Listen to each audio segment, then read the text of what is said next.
Digital marketing की सबसे अच्छी चीज़ ये है कि आजकल बहुत इजीली लोग मिल जाते हैं जो आपके प्रमोशन कर सकते हैं। बट सबसे खराब चीज़ ये है कि सही से प्रमोशन होना इतना ही इम्पोर्टेंट है जितना कि प्रमोशन होना इम्पोर्टेंट है। क्योंकि आपने अगर बिना सोचे समझे एड्स चला ली तो आपके कॉलेजेस में इंक्वायरीज तो बहुत आ जाएंगी, बट ना वॉक-इन्स आएंगे ना ही एडमिशन।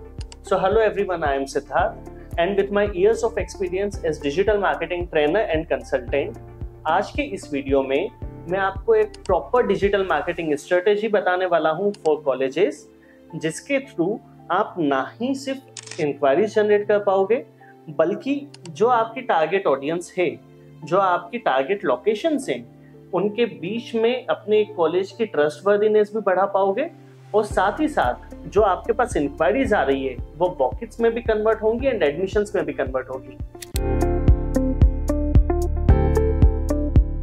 सबसे पहली चीज और जो सबसे बेसिक भी है वो है गूगल बिजनेस प्रोफाइल पे अपना रजिस्ट्रेशन प्रॉपर वे में करना। आपके जितने भी नंबर ऑफ कोर्सेस हैं उन सब की डिटेल्स आपकी गूगल बिजनेस प्रोफाइल पे अवेलेबल होनी चाहिए। साथ ही साथ आपको 4 स्टार के ऊपर की रेटिंग मेंटेन करना है।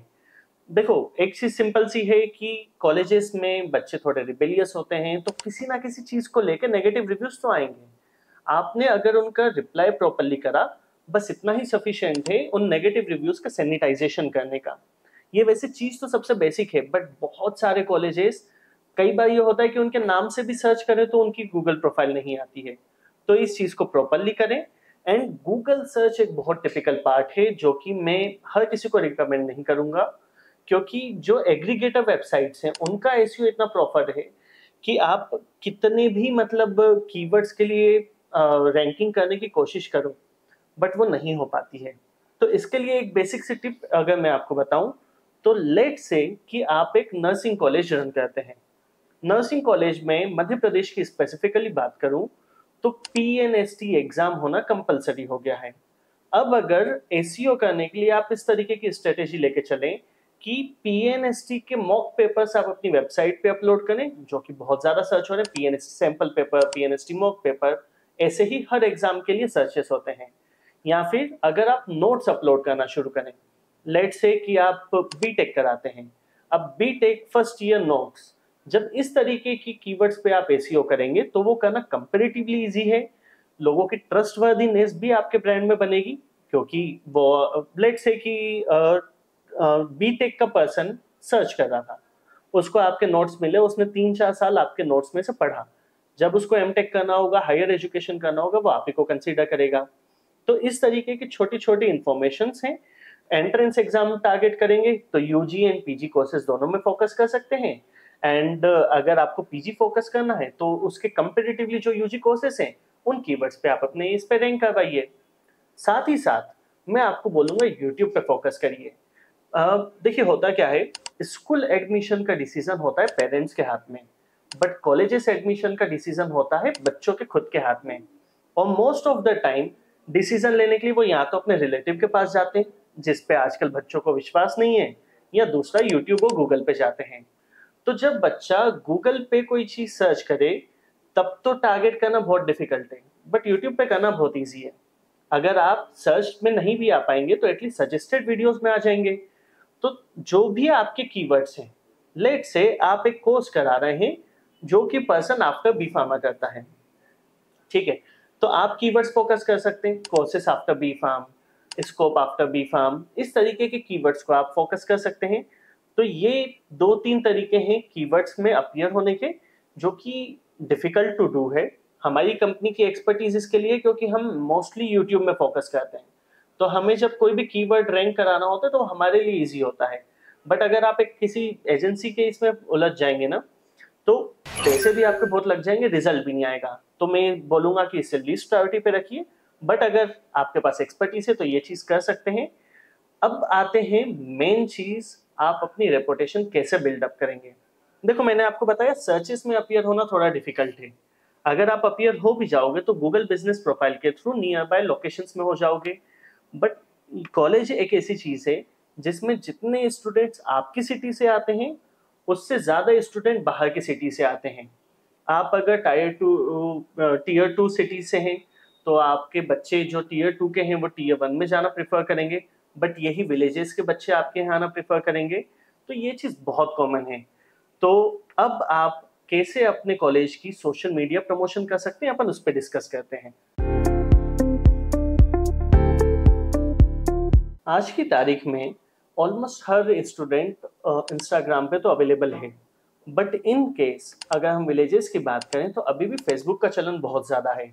So when we talk about social media promotion of colleges, तो आप एक चीज़ ध्यान रखिए, आपको फेसबुक एंड इंस्टाग्राम दोनों पे टारगेट करना है। फेसबुक की एक बेसिक सा एल्गोरिथम है कि जितना कंटेंट का एंगेजमेंट ज़्यादा होगा वो उतने ज़्यादा लोगों को दिखाएगा। सिमिलर वे में इंस्टाग्राम में जब तक आपका हुक स्ट्रॉन्ग नहीं है, अगर एंगेजमेंट हो भी रहा है तो वो प्रमोशन आप आगे तक नहीं कर पाओगे। तो जब मैं ऑर्गेनिक प्रमोशन की बात करता हूँ तो एक सिंपल सी चीज़ लेके चलिए, आप कंटेंट वो बनाइए जो बच्चे देखना चाह रहे हैं। लेट से आप यूजी कोर्सेज में एडमिशन करा रहे हैं एंड आपके आउट ऑफ द सिटी से बच्चे बहुत ज़्यादा आते हैं, तो आप अपने इवेंट्स हाईलाइट करिए, आप अपनी एक्टिविटीज़ हाईलाइट करिए। सिर्फ एडमिशन ओपन पोस्ट चलाने से या सिर्फ और सिर्फ इंक्वायरी जनरेट कर लेने से कन्वर्ट नहीं होंगे। तो फर्स्ट पार्ट हुआ, हमने क्वालिटी कंटेंट डाला। सेकेंड पार्ट ये है कि डाटा आजकल वैसे तो अनएथिकल है, बट हर कोई इसी तरीके से मार्केटिंग करता है। अगर आप कॉलिंग भी करवा रहे हैं तो आपने किसी यूनिवर्सिटी से तो डाटा परचेस किया है। सो कॉलेजेस के प्रमोशन को आप दो पार्ट में ब्रेक डाउन करिए।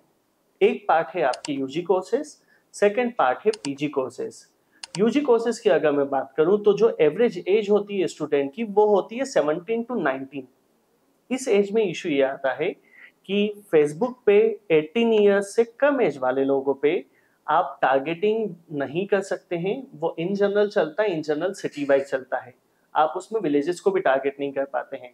और यही जब मैं पीजी पे आ जाता हूँ तब जस्ट बिकॉज 18 के ऊपर की एज होती है तो मैं उनके इंटरेस्ट के हिसाब से, उनके मोबाइल नंबर के हिसाब से, उनकी ईमेल आईडी के हिसाब से टारगेट कर सकता हूँ। साथ ही साथ मैं एंगेजमेंट बेसिस पे रीटारगेटिंग एड भी चला सकता हूँ। तो जो आपका प्रमोशन है हम इसको डिवाइड करेंगे टू पार्ट्स पे। यूजी कोर्सेज में कोई ऑप्शन नहीं है, आप उसको सिटी वाइज लेके ही इन जनरल ऑडियंस पे चलाइए।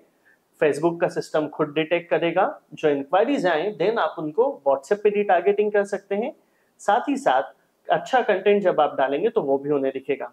मेन हम डिस्कस करते हैं पीजी कोर्सेज का, क्योंकि पूरी कलाकारी इसमें है और प्रॉफिट भी इसी में है। तो देखिए, यूनिवर्सिटीज के डाटा आजकल बहुत इजीली अवेलेबल होते हैं। आप अगर एक स्कूल का प्रमोशन कर रहे हैं तब आपको यूनिवर्सिटी के डाटा की जरूरत नहीं है, बट जब आप कॉलेजेस का प्रमोशन कर रहे हैं तब आपको यूनिवर्सिटी के डाटा की जरूरत है, क्योंकि यहाँ डिसीजन टेकिंग खुद बच्चा लेने वाला है। यूनिवर्सिटी का यूजी कोर्सेज का आप डाटा लीजिए। लेट से अब आप इंजीनियरिंग का पीजी कोर्स करा रहे हैं, तो जो बीटेक वाले स्टूडेंट्स हैं, बीई वाले स्टूडेंट्स हैं, बीसीए वाले स्टूडेंट भी आगे चल के एमटेक वगैरह जैसे कोर्सेज कर सकते हैं। एमबीए के लिए इसको पूरा ओपन है। तो इन पे आप चलाइए रीटारगेटिंग एड्स। रीटारगेटिंग एड आप चाहे तो व्हाट्सएप वाली भी चला सकते हैं, लीड फॉर्म वाली भी चला सकते हैं। मैं यूजुअली लीड फॉर्म वाली रिकमेंड करता हूँ। किस तरीके की एड चलाना चाहिए इसके कुछ रेफरेंसेस मैं डिस्क्रिप्शन में शेयर कर दूंगा, आप उसे देख लीजिएगा। वहां से जो इंक्वायरीज आएंगी वो आपको कन्वर्ट होने के चांसेस होंगे, क्योंकि वो स्टूडेंट खुद ही सर्च कर रहा है। अगर आपने एक प्रॉपर फनल बना ली, फनल कैसी, पहला कंटेंट जहां पे आप स्टूडेंट को अपने कॉलेज के बारे में बताएंगे। सेकंड स्टेप में जहां पे आप उसको एंगेज कराएंगे, अपने कॉलेजेस की एक्टिविटीज से इंट्रोड्यूस कराएंगे। थर्ड स्टेप, अब यहाँ पे आके जब वो आपको लीड देगा, तो अगर आप नॉर्मली 100 लीड जनरेट करके उसमें से 3 काम के स्टूडेंट निकाल रहे हैं तो ये रेशो आप देखेंगे उससे 10 टाइम्स बेटर आएगा। तो यहाँ से जो आपके पास इंक्वायरीज आएंगी ये वॉक-इन्स में भी कन्वर्ट होंगी, ये एडमिशंस में भी कन्वर्ट होंगी। ये वो बेसिक तरीके हैं जिसको हम इग्नोर कर देते हैं। आप प्रमोशन तो करा रहे हैं, आपकी एजेंसी कंटेंट बहुत अच्छा बना रही है, बट कंटेंट वो नहीं बना रही है जो स्टूडेंट देखना चाह रहा है, या फिर अगर वो कंटेंट वैसा बना रही है तो वो लोगों तक पहुंच नहीं रहा है। इस चीज को हैंडल करने के लिए आप फेसबुक की ब्रांड अवेयरनेस एड का सहारा ले सकते हैं। ब्रांड अवेयरनेस एड, एक चीज ध्यान रखिएगा, रैंडम ऑडियंस पे मत चलाइएगा, नहीं तो आपकी ऑर्गेनिक जो रीच आती है वो डाउन हो जाएगी। स्पेसिफिक डाटा टारगेटिंग करिए और रीटारगेटिंग एड के थ्रू प्रमोशन करिए, तो आपकी ना ऑर्गेनिक ऑडियंस डाउन होगी बल्कि इंक्वायरीज आने के चांसेस बढ़ जाएंगे। सो ये वो बेसिक तरीके हैं जिनके थ्रू आप अपने कॉलेजेस के प्रमोशन को थोड़ा सा और इफेक्टिव बना सकते हैं। डीप में जाके प्लान बनाना एक वीडियो में बना के देना इजी नहीं हो पाता है। सो आई होप कि ये तरीके आपके एग्जिस्टिंग प्लान को इम्प्रूव करने के काम आएंगे। एंड इसी तरीके को इन्फॉर्मेटिव वीडियोस देखने के लिए आप चैनल को जरूर सब्सक्राइब करें।